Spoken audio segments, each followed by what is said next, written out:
यानंतर मी व्यासपीठावरती आमंत्रित करते श्रद्धा बिल्डर्स अँड डेव्हलपर्सचे संचालक आणि क्रेडाईचे अध्यक्ष कृणाल पाटील यांना, नाशिक इंडस्ट्रियल अँड मॅन्युफॅक्चरर्स असोसिएशनचे अर्थात निमाचे अध्यक्ष धनंजय वेळे यांना, फेडरेशन ऑफ ऑटोमोबाईल डेव्हलपर्स असोसिएशनचे राज्याचे अध्यक्ष सचिन महाजन यांना, तिघांनाही मी व्यासपीठावरती चर्चेसाठी निमंत्रित करते.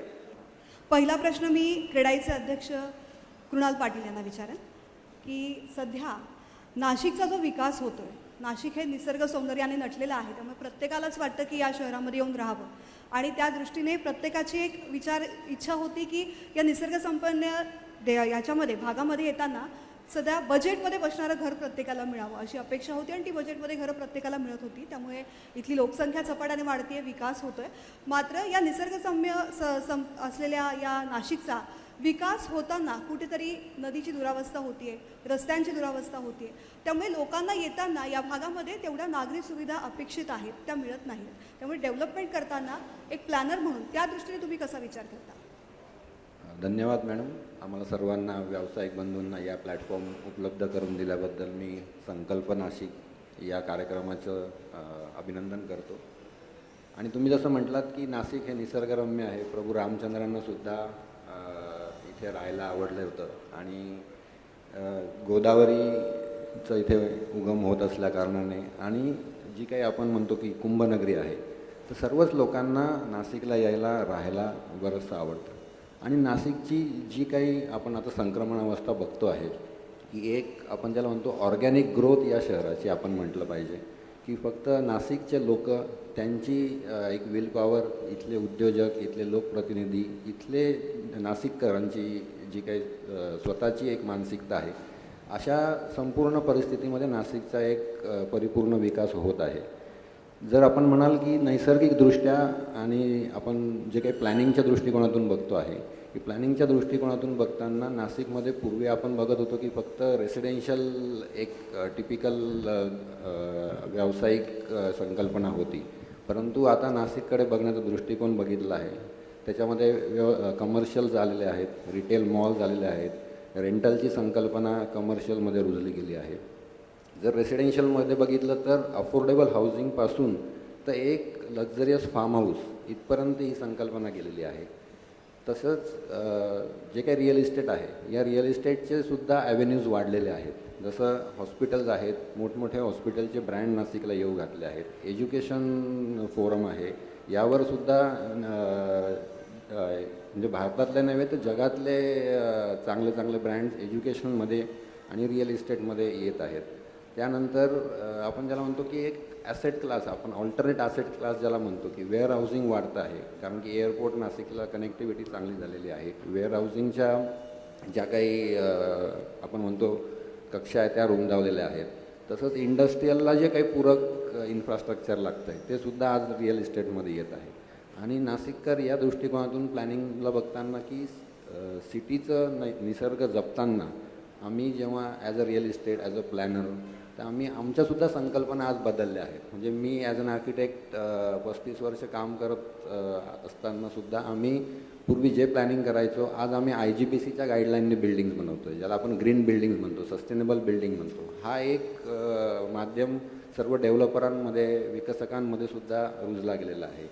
बाकी पण संस्था आहेत आमच्यासोबत, औद्योगिक संस्था आहेत, त्यासुद्धा जे काही नॅशनल ॲक्रेडिशनच्या मानांकनप्रमाणे इंडस्ट्री बनवत आहेत. पूर्वीचे वेअर हाऊसिंग आणि आत्ताचे वेअर हाऊसिंगचं तुम्ही टेक्निकॅलिटीज स्पेसिफिकेशन बघाल तर त्याच्यात प्रचंड बदल झालेला आहे. तसंच जसं म्हणतो की नाशिकचं प्रदूषण, गोदावरीचं प्रदूषण आहे, या बाबतीतसुद्धा नाशिककर फार जागृत आहेत. म्हणजे आता आम्ही क्रेडाई आणि इतर संस्थांनी मिळून उन्हाळ्यामध्ये गंगापूर धरणातला आम्ही डॅममधला गाळ काढला. त्याच्यामध्ये की आमची एकच हे आहे की नाशिककर आम्ही जेव्हा घरं बांधतो तर त्यांना आम्ही घराला पाणी पुरवठा देण्याची जबाबदारी ही महानगरपालिका किंवा प्रशासनाची असते, पण तेवढ्याचपर्यंत सीमित न ठेवता ही आपलीसुद्धा जबाबदारी आहे. आपले डेव्हलपर म्हणून किंवा सिटीजन म्हणून सुद्धा आपली जबाबदारी आहे. म्हणून तो धरणातला गाळ आम्ही काढला, तो शेतकऱ्यांना दिला, कारण की नाशिक आमचं हे शेती अग्रेसर जिल्हा आहे. तर एकमेकांना आपण ज्याला म्हणतो की एकमेकांचे हात धरून हे नाशिक या विकासाच्या पलीकडे नक्कीच जाईल असं मला फार मोठा विश्वास आहे. पुढला प्रश्न धनंजय वेळे यांच्यासाठी. खरं तर मंत्रभूमी आणि यंत्रभूमी अशी नाशिकची ही ओळख आहे. आणि नाशिकची ही ओळख मंत्रभूमी म्हणून असली तरी यंत्रभूमी म्हणून जी ओळख आहे ती आता गेल्या काही कालावधीमध्ये पुसते की काय असं वाटायला लागलेलं आहे. तर याची कारणं काय आणि हे असं घडू नये यासाठी काय करणं आवश्यक आहे? सर्वप्रथम न्यूज स्टेटचं मनपूर्वक अभिनंदन की हा संकल्प नाशिकच्या माध्यमातून इंडस्ट्रीचं रिप्रेझेंट करायला आपण आम्हाला बोलवलं. आपण जे म्हटलात की यंत्रभूमीचं नाव पुसलं जातं आहे की काय, तर तसं काही नाही आहे. उलट जर आपण बघितलं तर निश्चितच आज नाशिकच्या ज्या औद्योगिक कक्षा रुंदावलेल्या आहेत त्या जर बघितल्या आणि आम्ही निमा म्हणून औद्योगिक संघटना म्हणून ह्या वर्षीचा आमचा संकल्पच आहे की नेक्स्ट डेस्टिनेशन नाशिक. जे इन्व्हेस्टमेंटसाठी जर आता महाराष्ट्राच्या नकाशावर मुंबई, पुणे, काही प्रमाणात औरंगाबाद हे सोडल्यानंतर जर आता कुठं इंडस्ट्रियलायझेशन औद्योगिकरण व्हायचं असेल तर ते नाशिकमध्येच व्हावं.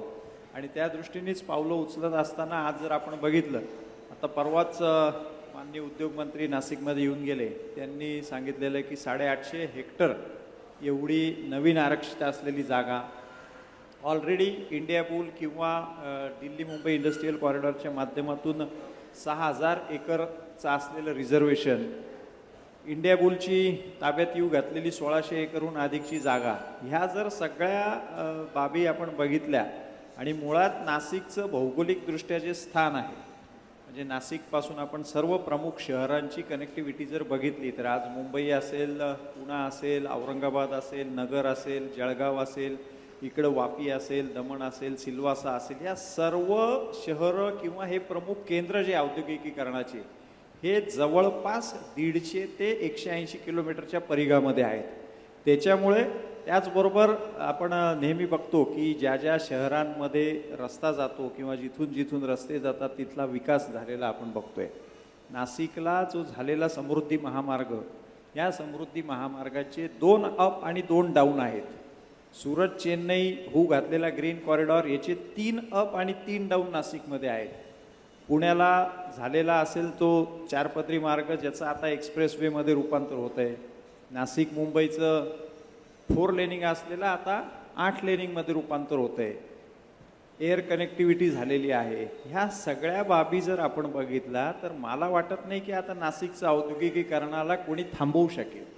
किंबहुना गेल्याच 2 महिन्यापूर्वी जाहीर झालेलं इलेक्ट्रॉनिक मॅन्युफॅक्चरिंग क्लस्टर, जे केंद्र सरकारच्या ड्रीम प्रोजेक्टमधले 2 इलेक्ट्रॉनिक मॅन्युफॅक्चरिंग क्लस्टर महाराष्ट्रासाठी दिलेले होते. त्यामधलं पहिलं रांजणगावला उभं राहायला सुरुवात झालेली आहे. दुसरं नाशिकला जाहीर केलेलं आहे.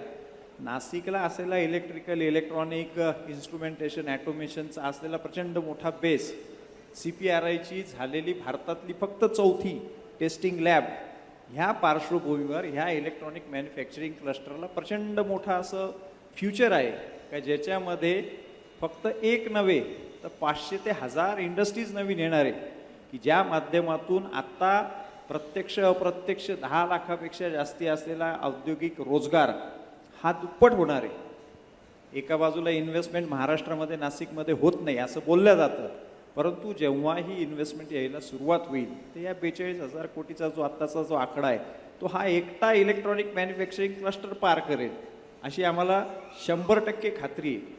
आणि त्याही पुढे जाऊन आत्ताच्या असलेल्या पहिल्या पिढीतले उद्योजक असतील किंवा आत्ता इथं असलेल्या अनेक ज्या मल्टीनॅशनल्स किंवा लार्ज स्केल इंडस्ट्रीज आहेत त्यांचे एक्सपान्शन हे होऊ घातलेले आहेत.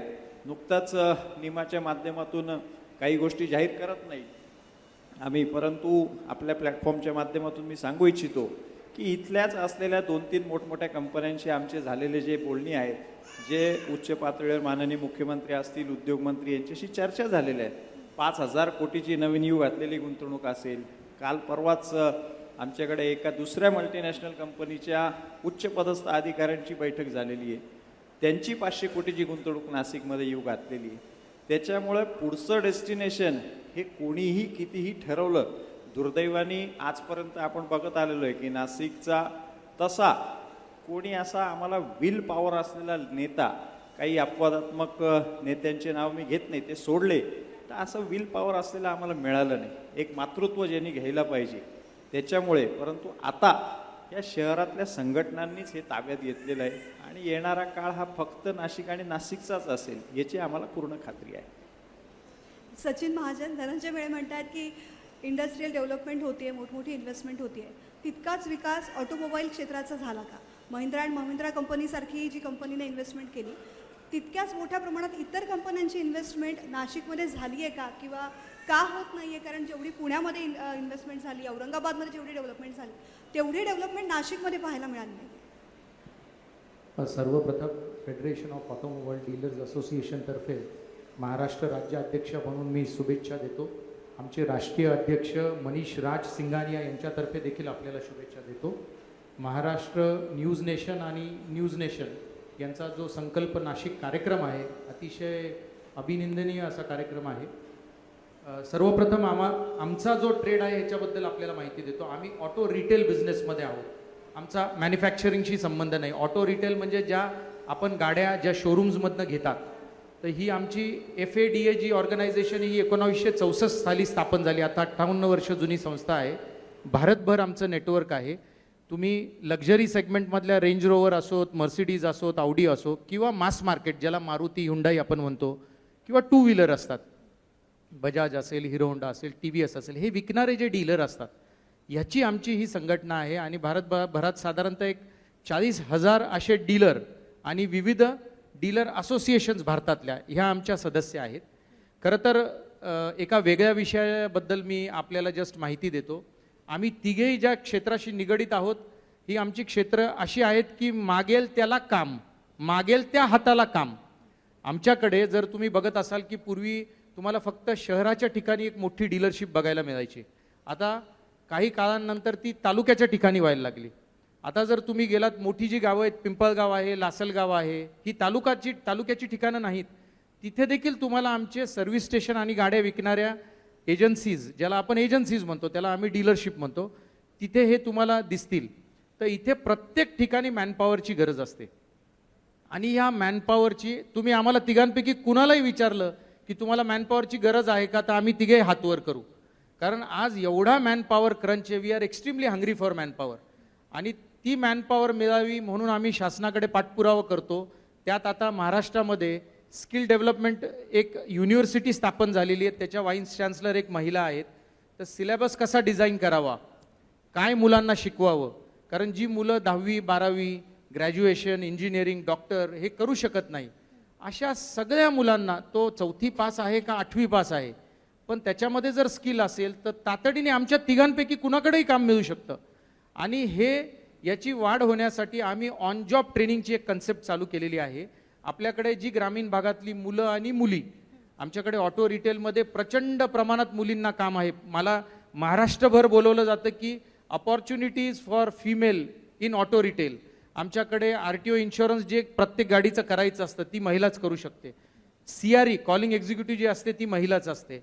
आमच्याकडे कस्टमरला रिसीव्ह करण्यासाठी शोरूम होस्ट असतात, त्या महिलाच असतात. पुरुष देखील त्याच्यामध्ये आहे. मेकॅनिक्समध्ये पुरुष जास्त आहेत.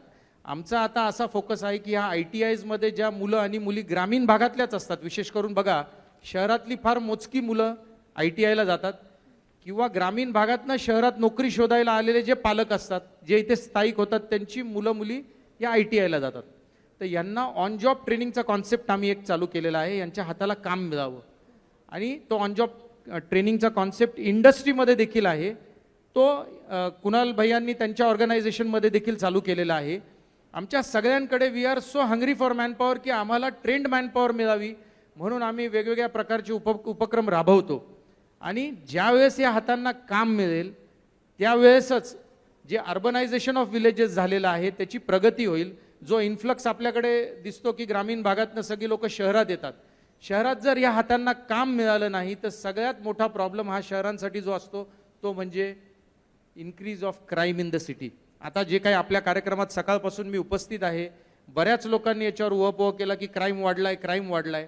तर त्यासाठी मी असं समजतो की आम्ही तिघं ज्या क्षेत्राला रिप्रेझेंट करतो ना, तर वी आर जॉब गिव्हर्स. तुम्ही आम्हाला मॅनपॉवर द्या, आम्ही ट्रेन करू. ह्या तुमच्या प्लॅटफॉर्मवरनं मी अशी एक विनंती करू इच्छितो आणि आपल्याला आव्हान देखील करू इच्छितो की असा काहीतरी आपण मीडियामधनं देखील एक उपक्रम राबवावा आणि हे प्रसारित करावं की आमच्याकडे जॉब्स उपलब्ध आहेत. एकीकडे बोंब होते की काम नाही, खूप तरुण वर्ग रिकामा भटकतोय, आणि इकडे आम्ही असे आहोत की आम्हाला माणसं नाही आहेत. ही गॅप कुठेतरी ब्रिज झाली पाहिजे असं मला वाटतं. राहिला एक थोडक्यात संपवतो, जे काही तुम्ही ऑटोमोबाईल इंडस्ट्रीजचा प्रश्न विचारला आहे त्याचं कारण असं आहे की शहरीकरण झालं. शहर हे मुंबई पुण्यानंतर नाशिक हे प्रचंड डिमांडमध्ये असलेलं शहर झालं आहे. जमिनी खूप महाग झाल्या आहेत.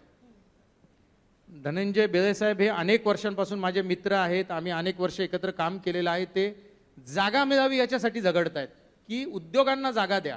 उद्योगांना जागा दिली तर आपोआपच यांची घरं विकले जातील. कुणाल भाऊंची जी काही जे यांची क्रीडाईची जी संघटना आहे हे जी घरं बनवतात, आता खूपच पूर्वी असं होतं की घरं बनवली विकली कोणी घेतलं कोणाला माहीत नाही, पण त्यांच्याकडे पण आता खूप स्पेसिफिकेशन झाले. They have also become very very formulated. म्हणजे आता त्यांच्यामध्ये सुद्धा एक मेकॅनिझम आलंय की ज्याला फार स्ट्रॉंगली फॉलो केलं जातं. तसंच उद्योगामध्ये देखील अशी परिस्थिती आहे की जर जागा दिली, शासनाने उपलब्ध करून देणं हे सगळ्यात मोठी काळाची गरज आहे. ती जर उपलब्धता झाली तर निश्चितपणे इंडस्ट्रीज येतील. आज कुठल्याही इंडस्ट्रीला तुम्ही म्हटलं की 500 कोटी पहिले कॅपिटल इन्व्हेस्टमेंट करा आणि फॅक्टरी घाला, तर तो म्हणेल मी कुठेतरी. तुम्ही आता बघा आमच्या सगळ्यात जास्त ज्या काही मॅन्युफॅक्चरिंग कंपनीज आहेत ह्या चेन्नईला आहेत, काही आंध्र प्रदेशमध्ये आहेत, श्री पेरंबुदूरला आहेत, काही श्री सिटी म्हणून तिथे आहेत. का आहेत तिथे? स्पेशल त्यांना पूर्वी वॅट होतं, सेल्स टॅक्स होता, त्याच्यावर 15-15 वर्षाचे हॉलिडेज आहेत. त्यानंतर त्यांच्याकडे काही स्पेशल बेनिफिट्स आहेत तिथे. तर असे बेनिफिट्स जर आपल्याही राज्यामध्ये आणि नाशिकमध्ये दिले, खरं तर we are blessed with one of the most beautiful climate in this country. Nashik हे एवढं सुंदर शहर आहे, तुम्ही कधीही आमच्याकडे या, आम्ही सुखी आहोत. जगात कुठेही दुष्काळ पडला तरी नाशिकच्या वॉटर कॅचमेंट एरियामध्ये पाणी असतं. आमचा डॅम भरतो. पिकांसाठी पाणी नाही ही वस्तुस्थिती आहे. खरीपच्या पेरण्या 30% कमी झाल्या ही देखील वस्तुस्थिती आहे. परंतु आमच्या कॅचमेंट एरियात पाणी आहे. त्यामुळे आमची एवढीच अपेक्षा आहे, तुम्ही जर धनंजय बेळे साहेबांचं म्हणणं जर कधी खरं ठरवलं, यांची घरं विकल्या जातील, आमच्या गाड्या विकल्या जातील. याच मुद्द्यावर मी कुणाल पाटील तुमच्याकडे येते. सुंदर शहर पण परवडणारं शहर होतं. मी मगाशी तुम्हाला म्हटलं की सामान्यांना परवडणारी घरं मिळत होती. घरांच्या किमती वाढतात, जसं ते म्हणाले की जमिनी मिळत नाहीत. हा एक मुद्दा असू शकतो. आणखीन अशी काय कारणं आहेत की ज्यामुळे घरांच्या किमती वाढायला लागलेल्या आहेत आणि मुंबईमधली जी लोक विचार करतात की नाशिकमध्ये येऊन राहावं, त्यांना ती घरं परवडत नाही. आणि आणखीनच यासोबतच एक मुद्दा की अनधिकृत बांधकामांचं सुद्धा पेव मोठ्या प्रमाणामध्ये वाढलेलं आहे. तर यामुळे सुद्धा शहरीकरणामध्ये सुद्धा मोठ्या प्रमाणात अडचणी निर्माण होतात. या दोन्हीकडे कसं पाहता? मी पहिल्या मुद्द्यावर येतो की तुम्ही म्हटलात की कॉस्ट वाढली आहे. तर कॉस्ट ही जी आमच्या कन्स्ट्रक्शन इंडस्ट्रीतली जी कॉस्ट आहे ती एंटायर कंट्री वाढलेली आहे. बिकॉज कन्स्ट्रक्शन इंडस्ट्री, आपण ज्याला फक्त इंडस्ट्री हे शाब्दिक म्हणायचो, पण याचा खरं फॉर्म्युलेशन गेल्या 5 वर्षात इंडस्ट्रीचा दर्जा देण्याकरिता जे काही नियम आहेत, टॅक्सेशन आहेत, म्हणजे जसं त्याचं उत्तम उदाहरण आहे की रेरा हा कायदा आल्यानंतर की ह्या एक इंडस्ट्रीला की आज कोणीही येऊन बांधकाम करू शकायचं, पण रेरानंतर तशी मुभा आता राहिलेली नाही. यामध्ये तुम्ही जर नवीन तरुण वर्ग बघाल या इंडस्ट्रीमध्ये, तर हा सर्वात टेक्निकल बॅकग्राऊंडमधनं आलेला वर्ग आहे. दुसरी गोष्ट, टॅक्सेशन हा जो भाग आहे तो आणि सर्वात महत्त्वाचा मुद्दा टॅक्सेशन, रेरा, त्यानंतर कोविड हा सर्वात महत्त्वपूर्ण एक आमचा टप्पा होता की ज्यामध्ये आमचा जो महत्त्वाचा लेबर वर्ग होता, जो काही कामगार वर्ग होता, तो या क्षेत्रात फार कमी झालेला आहे. त्यांची कॉस्ट खूप प्रचंड वाढलेली आहे. नंतर रॉ मटेरियल्स आहे त्याचीसुद्धा प्रचंड कॉस्ट वाढलेली आहे. या सर्व दृष्टिकोनातून नंतर कोविडनंतर महाराष्ट्रामध्ये युनिफाईड DCPR लागू झाला, म्हणजे ज्यामध्ये सर्व मुंबई वगळता सर्व शहरांना एक नियम, आज कुठलाही डेव्हलपर महाराष्ट्रामध्ये कुठल्याही सिटीमध्ये काम करू शकतो. परंतु असं करत असताना डेव्हलपमेंट चार्जेस, घरपट्टी, मग आपल्या चर्चेमध्ये एक मुद्दा निघाला की घरपट्टी, हे सगळे जर आपण मुद्दे बघितले आणि कन्स्ट्रक्शन टेक्निक्स, आजकाल जे कन्स्ट्रक्शन टेक्निक्स आहे, जे काही आपण प्रॉडक्ट्स वापरतोय त्याच्या कस्टमरच्या सुद्धा वाढलेल्या गरजा आहेत. म्हणजे आपण सुद्धा आता एक स्मार्टफोन घेतो, एक सामान्य कॉलेजचा मुलगा तो सुद्धा त्यातला GB तपासून घेतो. तर हा जो अवेअरनेस आहे that is very good for our industry. पण त्याच्यामुळे स्पेसिफिकेशन आणि मटेरियल्सचे कॉस्टिंगसुद्धा वाढलेले आहेत. यामुळे जरी एवढे कॉस्टिंग वाढलेलं असताना मी इथे विश्वासाने सांगू शकतो, इथे माझ्या सर्वच इंडस्ट्रीतले माझे व्यावसायिक बंधू आहेत की महाराष्ट्रामध्ये सर्वात कॉस्ट इफेक्टिव्ह घरं हे नाशिकमध्येच आहेत. आणि गेल्या 3 वर्षात जमिनीचा भाव वाढूनसुद्धा आम्ही आमचे जे काही व्यावसायिक बंधू आहे ते या जो काही घरांच्या किमती आहे त्याच्यात वाढ होण्यामध्ये म्हणजे थांबवण्यामध्ये यशस्वी झालेले आहेत. आणि नाशिक ही अशी एकमेव जागा आहे की ज्या आपण ज्याला फॅसिलिटीज म्हणतो, एका प्रोजेक्टचे USPs म्हणतो की त्या USP देण्यामध्ये नाशिकचे बिल्डर आज अग्रेसर आहेत. नॅशनल इंटरनॅशनल लेवलच्या टेक्निक्सनी ते काम करत आहेत. आपण ज्याला म्हणतो की RCCमध्ये मायवन टेक्नॉलॉजी असेल किंवा BMSचं सिस्टम असेल किंवा मी मगाशी उल्लेख केला की ग्रीन बिल्डिंग्ज आहे. ग्रीन बिल्डिंग्सला युनिफाईड DCPRमध्ये फार इन्सेंटिव्ह दिले गेले आहेत. त्याच्यामध्ये घरपट्टीला इन्सेंटिव्ह दिले आहेत, लाईट बिलमध्ये दिले आहेत, FSIमध्ये दिले आहेत. तर त्या अनुषंगाने नाशिकचा डेव्हलपर हा आज काम करीत आहे. परंतु युनिफाईड DCPRमध्ये जो सर्वात जास्त FSI वाढवून दिलेला आहे, तर FSI वाढवून देताना तो पार्किंगशी निगडीत आहे. आणि जेव्हा आपण पार्किंग बांधतो तर आज नाशिकमध्ये पूर्वी 1 बेसमेंट व्हायचं कदाचित, पण आज 3 बेसमेंटपर्यंत गेलं आहे. आणि basement is the major cost behind this FSI calculation. जर पार्किंग दिली नाही तर तेवढा तुम्हाला FSI मिळत नाही. म्हणून या सर्व दृष्टिकोनातून निश्चितच कॉस्ट वाढण्यात या सगळ्या गोष्टींचा त्याच्यावर म्हणजे खूप मोठा हातभार आहे. परंतु नाशिकमध्ये त्या दृष्टिकोनातून अजूनही कॉस्ट वाढलेली नाही. कारण की जमिनींच्या किमती जरी वाढलेल्या असल्या तरी आज नाशिकमध्ये ॲव्हरेज कॉस्ट ही 3 ते 5 हजार रुपये स्क्वेअर फूटपर्यंत घरांची आहे. आणि जी मुंबईलाच नव्हे तर उत्तर महाराष्ट्रापासून सुरत, गुजरात, वापीपासून सर्वांना आकर्षित करणारी आहे. गेल्याच वर्षी आमचं शेल्टर म्हणून मोठं एक्झिबिशन झालं आणि कोविडनंतर ते झाल्यानंतर लोकांच्या जो काही गरजा आहेत त्यासुद्धा बदललेल्या आहेत आणि लोकांनी घरं अपग्रेड केलेली आहेत. म्हणजे ज्यांचं 1 BHK होतं त्यांनी 2 BHK केलं आहे. कारण की work from home he concept आलेली आहे. कमर्शियल ऑफिसेसमध्ये फक्त वर्क स्टेशन्स ही कॉन्सेप्ट आली आहे. तर मी म्हणतो की रिअल इस्टेटमध्ये प्रचंड बदल झालेले आहेत. पण त्या अनुषंगाने कॉस्टमध्ये हा बदल काही आपल्याला नाशिकमध्ये तरी दिसत नाही. परंतु येत्या कालावधीत ह्या सर्व इन्फ्रास्ट्रक्चर जेव्हा वाढतील, जसं धनंजयजींनी सांगितलं की DMIC कॉरिडॉर आहे, चेन्नई सुरत आहे, सर्व म्हणतात की नाशिक ह्या गोल्डन ट्रायंगलमध्ये येतो. But actually it will be a golden quadrilateral. जेव्हा सुरतशी आपण कनेक्ट होऊ तेव्हा मुंबई, पुणे, सुरत आणि नाशिक हा एक गोल्डन क्वाड्रिलॅटर इंडस्ट्रीज नव्हे तर सर्व लोकांना. की नाशिक काय आहे की नाशिक स्टुडंटसाठी सुद्धा आत्ता उत्तर महाराष्ट्रात आपण ज्याला जसं पुण्याला विद्येचं माहेरघर म्हणायचो, तर आज नाशिक हे सुद्धा उत्तर महाराष्ट्रातील विद्येचं माहेरघर आहे. इथे स्टुडंट हाऊसिंगला प्रचंड स्कोप आहे. बरेचसे सरकारी अधिकारी रिटायर झाल्यानंतर नाशिकची निवड करतात. हा सेकंड होमसाठी सुद्धा मोठा एक आपण नाशिक ही एक खूप सुंदर सिटी आहे. त्यानंतर टुरिझम जो आहे, टुरिझममध्ये एस्पेशली निसर्गाने एवढं नटलेलं शहर आहे की तुम्हाला आज सॅटर्डे संडे विकेंडला कुठल्याही फार्म हाऊस, कुठल्याही रिसॉर्ट, कुठल्याही वेलनेस सेंटर तुम्हाला रिकामं मिळणार नाही. इतकी प्रचंड म्हणजे नाशिकमध्ये ही डेव्हलपमेंट झालेली आहे. तर आपण ज्याला असं म्हणतो की बहुआयामी शहर जे आपण म्हणतो त्याच्याकडे नाशिक हे कदाचित वाटचाल करीत आहे. आणि सर्व दृष्टिकोनातून आपण या नाशिकला डेव्हलपमेंटच्या प्रगतीपथावर आम्ही सर्व नेण्याचा प्रयत्न करत आहोत.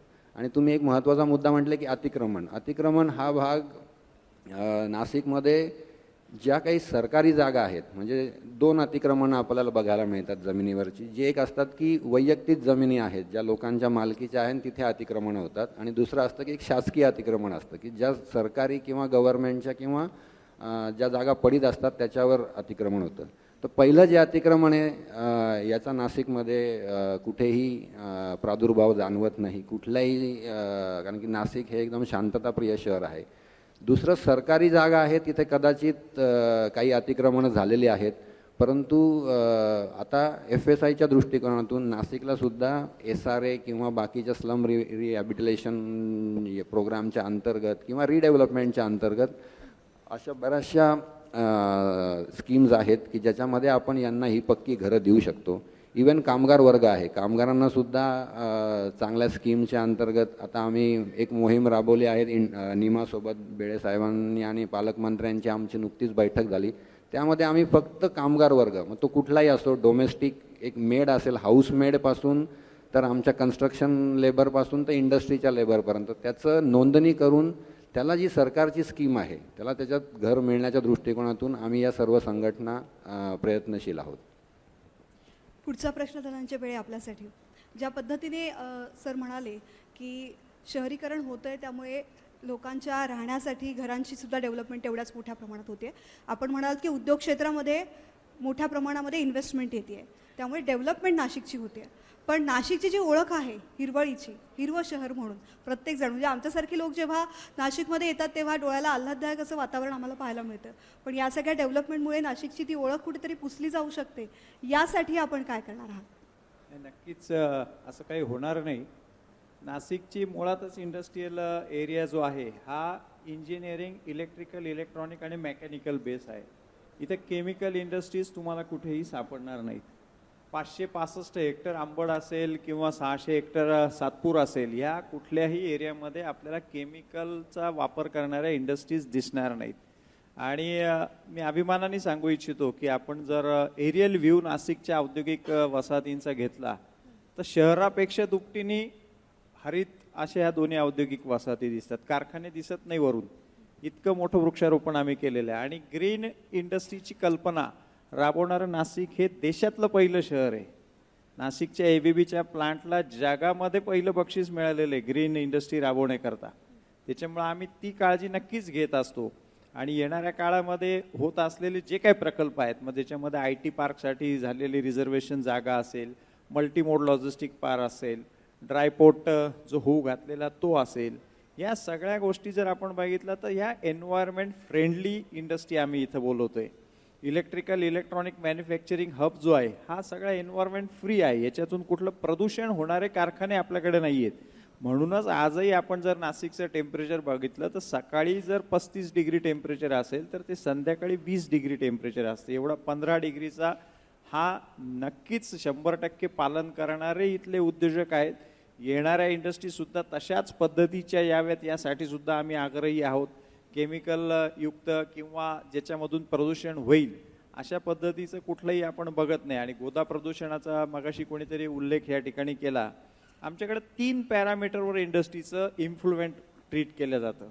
एक तर स्वतःच्या कारखान्यातलं एकही थेंब कुठलाही उद्योजक बाहेर जाऊ देत नाही. आपण केव्हा कोणालाही माझं जाहीरपणे मी सांगू शकतो की MPCBच्या माध्यमातून आपण कुठल्याही कारखान्याला भेट द्या, तिथलं कुठलंही इन्फ्लुएंट वॉटर बाहेर जात नाही. दुसरी गोष्ट, त्यानंतरही जी मुंबई वेस्ट मॅनेजमेंट कंपनीचं सभासदत्व प्रत्येकाने घेतलेलं आहे आणि कॉमन CETP त्याचं सभासदत्व प्रत्येकाने घेतलेलं आहे. त्याच्यामुळे प्रदूषणाला पूरक असे कुठलेही उद्योग इथं नाही आहेत. हा एक महत्त्वाचा पाया आपल्याकडे आहे. आणि येणाऱ्या काळामध्ये आता रिलायन्स लाईफ सायन्सेसची झालेली 4,500 कोटीची गुंतवणूक असेल किंवा दिंडोरी अकराळे येथे येऊ घातलेले जे काही फार्मास्युटिकल बेस्ड इंडस्ट्रीज आहेत, ह्या सुद्धा फार्माच असल्यामुळे त्याचा पण खूप मोठा परिणाम आपल्याला पाहायला मिळणार आहे. डिफेन्स इनोव्हेशन हब हे जे केंद्र सरकारने देशभरामध्ये 6 ठिकाणी जाहीर केलेले आहे, त्याच्यामध्ये नाशिक एक शहर आहे. HLच्या माध्यमातून ऑलरेडी आपल्याकडे तो बेस तयार असल्यामुळे त्या डिफेन्स इनोव्हेशन हबच्या माध्यमातून संरक्षण विषयक पूरक असे उद्योग हे खूप मोठ्या प्रमाणामध्ये नाशिकमध्ये येऊ घातलेले आहेत. ते येणाऱ्या काळात आपल्याला बघायला मिळणार आहेत. म्हणून वातावरण खूप चांगलं आहे. मॅन पॉवरच्या बाबतीमध्ये मॅनेजमेंट कॉलेजेस असतील, इंजिनिअरिंग कॉलेजेस असतील. आता त्यांनी टेक्निकल युनिव्हर्सिटीचा उल्लेख केला. त्या टेक्निकल युनिव्हर्सिटीचं पहिलं उपकेंद्र हे नाशिकमध्ये होतंय, ते डिक्लेअर झालंय. एकूणच नाशिकचा विकास सुरू आहे आणि त्या दृष्टीने हिरवळ नष्ट होऊ नये यासाठी प्रयत्न करताय आपण सगळे. खरं तर कार्यक्रमाची वेळ संपत आलेली, त्यामुळे शेवटचा प्रश्न सचिन सर मी आपल्याला विचारते की ऑटोमोबाईल इंडस्ट्रीमध्ये आणखीन चांगली डेव्हलपमेंट व्हावी यासाठी राजकीय शक्ती असोत किंवा इथल्या ज्या काही सामाजिक क्षेत्रामध्ये काम करणार लोक असं तुम्ही कामगारांच्या दृष्टीने म्हणालात, त्याच दृष्टीनं ऑटोमोबाईल क्षेत्रामध्ये विकास होण्यासाठी सुद्धा कशा पद्धतीनं सपोर्ट तुम्हाला राजकीय क्षेत्रामधून मिळणं अपेक्षित आहे?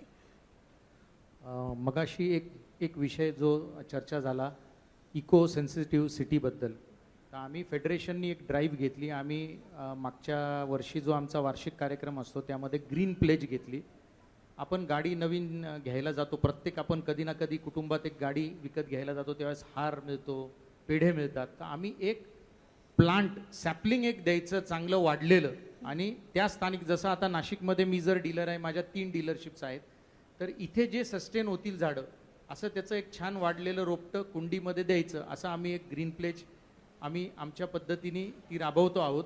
तर आम्ही तिघेही त्या समविचारीच आहोत की कुठल्याही प्रकारे शहराचं नुकसान होणार नाही, कारण व्हेकल्स हे धूर सोडतात, पोल्युटिंग व्हेकल्स आहेत. कोविड नंतर असं लक्षात आलं की प्रत्येकानेच आपली 2 व्हीलर घ्यावी, त्याची 2 व्हीलरची कॅपॅसिटी असेल तर, 4 व्हीलर असेल तर ती 4 व्हीलर घ्यावी, नवीन नसेल घ्यायची तर ती सेकंड हँड घ्यावी. त्यामुळे धूर सोडणाऱ्या गाड्या ह्या वाढतातच आहेत. तर ह्याच्यात आमचा काहीतरी सहभाग असावा म्हणून आम्ही ती ट्री प्लांटेशन ड्राईव्ह घेतलेली आहे. आणि आमचा सप्टेंबर महिन्यात एक जो ऑटो रिटेल डे असतो त्या दिवशी आम्ही संपूर्ण भारतभर ट्री प्लांटेशन करणार आहोत. दुसरा विषय एक मला आवर्जून इथे नमूद करायचं आहे की गडकरी साहेबांनी ministry of road MOR ministry of road transport जे काही घेतलं हातामध्ये, त्यानंतर भारतामध्ये आमच्या इंडस्ट्रीत आमूलाग्र बदल केले. जे काही पूर्वी होतं की गाडी घ्यायची आणि रजिस्ट्रेशन करायला RTOला जायचं, तर त्यामधलं पॅसेंजर कार आणि 2 व्हीलर किमान ह्या तरी आता ऑनलाईन होतात. आमच्याच शोरूमला नंबर मिळतो, आमच्याकडेच सगळं काही पासिंग होतं. कुणाचा वाढदिवस असतो, ॲनिव्हर्सरी असते, तो रात्री 7:30ला जरी आला तरी आम्ही त्याला तासाभरात नंबर घेऊन देऊ शकतो. तर हे बदल झालेले आहेत. असं झालेलं असताना कमर्शियल सेगमेंट मात्र, कमर्शियल सेगमेंटमधल्या ज्या गाड्या आहेत, म्हणजे माल वाहतुकीच्या गाड्या आहेत, छोट्या असोत किंवा मोठ्या, ह्या RTOला आजही न्याव्या लागतात. नाशिकसारख्या ठिकाणी ठीक आहे, इथून आम्ही 20 मिनिटात RTOला जातो, पण आमचे मुंबईचे डीलर आहेत, नागपूरचे आहेत, म्हणजे मुंबईमध्ये तर त्या डीलरला पोचायला 2-2.5 तास लागतात. तिथे गेल्यावर नंबर लागेल की नाही ते माहीत नाही, पुन्हा ती गाडी परत आणायची, पुन्हा दुसऱ्या दिवशी न्यायची, रस्त्यात ॲक्सिडेंट झाला तर काय, हे असे अनेक प्रश्न आमच्याबरोबर असतात. त्यामुळे आम्हाला ही अपेक्षा आहे की ऑनलाईन रजिस्ट्रेशन जे आहेत सर्व प्रकारच्या गाड्यांच्या, हे तातडीने होणं फार गरजेचं आहे. तदनंतर काही रेग्युलेटरी चेंजेस झाले. 2020मध्ये BS4 to BS6 मायग्रेशन झालं. या मायग्रेशनमध्ये सुप्रीम कोर्टाची ऑर्डर होती की 31 मार्चला रात्री BS4च्या गाड्या रजिस्ट्रेशन करणं बंद झालं. अनेक डीलरकडे स्टॉक पडलेला होता. खरं तर ज्या गाड्या बनवणाऱ्या कंपन्या आहेत यांना याची सगळी माहिती होती, पण त्यांनी त्या डीलरकडे गाड्या पाठवून दिल्या होत्या. आमच्याकडे काही डीलर आहेत ज्यांच्याकडे 3 कोटी, कुणाकडे 4 कोटी, कुणाकडे 5 कोटी असा माल शिल्लक होता. तर ह्याच्यामध्ये एक मॅन्युफॅक्चरिंग कंपन्यांनी कुठलीही जबाबदारी घेतली नाही, डीलरला सांगितली तुम्ही तुमचं बघून घ्या. तर ह्या गाड्यांच्या बद्दलच्या काही ज्या अडचणी होत्या त्या आमची फेडरेशन कोर्टात गेली, काही निर्णय आलेत, परंतु ते निर्णय आजही इम्प्लिमेंट झालेले नाही आहेत. दिल्लीचं एक मला उदाहरण द्यावंसं वाटतं. दिल्लीमध्ये RTOचं ऑफिसच नाही, एव्हरीथिंग इज ऑनलाईन, एव्हरीथिंग. आमच्या ज्या 38 फेसलेस प्रोसेस आहेत त्या त्यांनी 100% इम्प्लिमेंट केल्या. तर त्या महाराष्ट्रात देखील व्हाव्या, कारण आता एवढं आपलं फास्ट लाईफ झालं आहे की यांना जर रिन्युअल करायचं असेल तर यांना तिथे RTOमध्ये जाण्याची गरज नाही लायसन्स रिन्यू करायची. समजा कुणाल भाऊंचे कागदपत्र हरवले गाडीचे, तर आजही असा कायदा आहे ब्रिटिशकालीन की तुम्ही तिथे वैयक्तिक जा, चेहरा दाखवा की मीच तो कुणाल, मी जिवंत आहे, हे माझ्या गाडीचे कागदपत्र मी सही करतो, मग ती कागदपत्र करता येतात. तर आता आपल्याकडे ऑनलाईन व्हेरिफिकेशन, आधार कार्ड ऑथेंटिफिकेशन हे इतके स्मूथ झालेले आहेत जे आपण सगळीकडे वापरतो. तर त्याच्यामध्ये ती प्रोसेस इम्प्लिमेंट व्हावी. दुसरं, शेतकरी जे आहेत बरेच इंटेरियरला राहतात, घर कुठे असतं, शेती कुठे असते, यांना 2 व्हीलर 3 व्हीलर ग्रामीण भागात आजही आपली पब्लिक ट्रान्सपोर्ट खूप सक्षम नाही आहे. तर ह्यासाठी आमचा एक लढा चालला आहे की 2 व्हीलर्सला जो 28% GST आहे हा अर्धा करण्यात यावा, असं 18% करण्यात यावा. अर्धा नाही परंतु 18%, 28च्या ऐवजी 18च्या ब्रॅकेटमध्ये आणावा. कारण 2 व्हीलर हे खरोखर एक ट्रान्सपोर्टचं साधन आहे. ग्रामीण भागामध्ये जिथे जिथे पब्लिक ट्रान्सपोर्ट नाही तिथे अत्यंत उपयुक्त आहेत. तर त्यासाठी आमचा लढा चालू आहे. शासनाने याच्यात लक्ष घालावं अशी अपेक्षा आहे. तुमच्या या लढ्याला यश येवो आणि Yes. न्यूज स्टेट महाराष्ट्र गोवाच्या संकल्प नाशिकचा या कार्यक्रमाच्या माध्यमातून या सगळ्या तुमच्या ज्या अपेक्षा आहेत त्या योग्य यंत्रणांपर्यंत पोहोचतील अशी अपेक्षा करूया. तुम्ही तिघे सुद्धा या कार्यक्रमात सहभागी झाले त्याबद्दल खूप खूप धन्यवाद. खूप धन्यवाद मॅडम, थँक्यू सो मच.